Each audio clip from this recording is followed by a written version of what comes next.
Sabe aquela pergunta que todo mundo que investe já se fez? Será que eu preciso mesmo de um assessor financeiro para ficar rico? Pois é, hoje a gente vai mergulhar fundo no capítulo 10 do livro O Investidor Inteligente, a obra que simplesmente formou o Warren Buffett. E vamos descobrir uma verdade que, olha, muita gente no mercado financeiro preferiria que a gente não soubesse.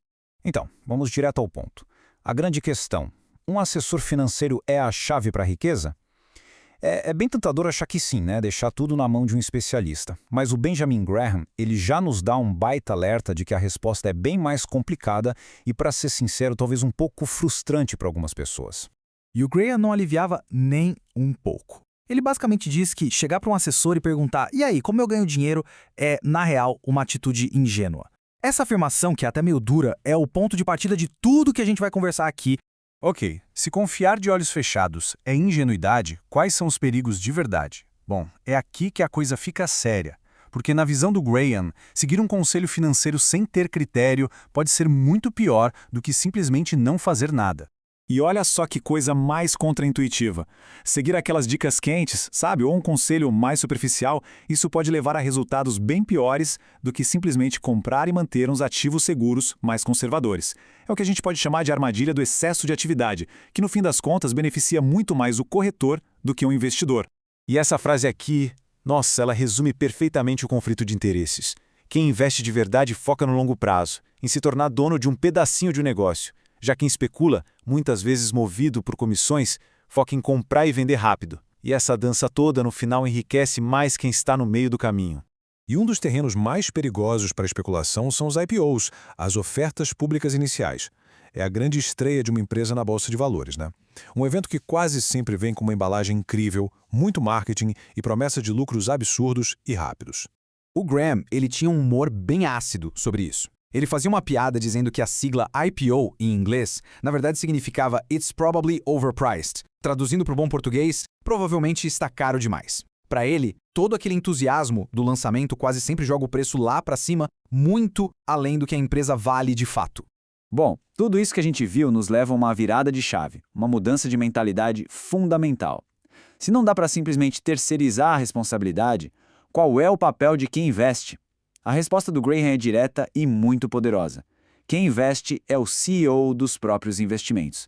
A sacada principal é essa: parar de olhar para os investimentos como se fossem bilhetes de loteria e começar a enxergá-los como um negócio, uma empresa que pertence a quem investe.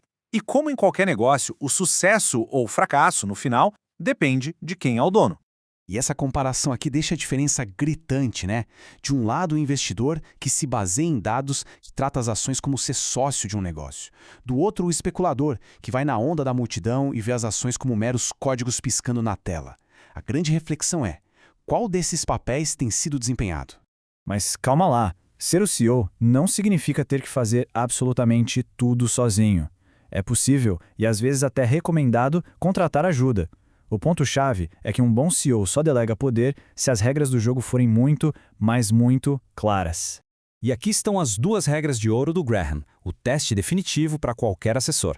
É preciso ter um sim muito convicto para as duas perguntas. Se existir qualquer dúvida na capacidade de supervisão ou na confiança, a recomendação dele é uma só: não delegue. Simples assim.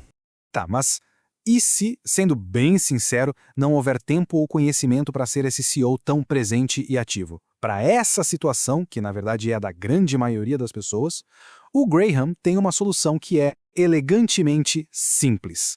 Para o tipo de investidor que o Graham chamava de defensivo, que, sejamos honestos, somos quase todos nós, existe um caminho que não precisa de gurus, de planilhas complexas, nada disso. É um caminho de esforço praticamente zero.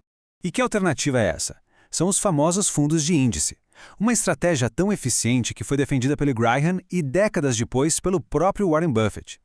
Pensa só nas vantagens. O custo é baixíssimo e o desempenho, no longo prazo, acaba batendo a maioria dos gestores estrelas do mercado. É a estratégia perfeita para quem quer paz de espírito. E com isso, a gente fecha o círculo. Nenhum assessor vai deixar alguém rico. Nenhum guru vai. O sucesso ou fracasso de um patrimônio depende, no fim das contas, de uma única pessoa: quem está investindo.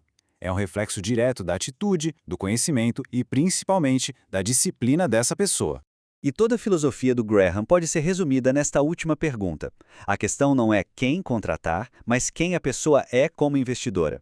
Então, a reflexão que fica é essa. Nesse exato momento, quem é que está de fato no comando do dinheiro? A pessoa que investe ou as circunstâncias do mercado?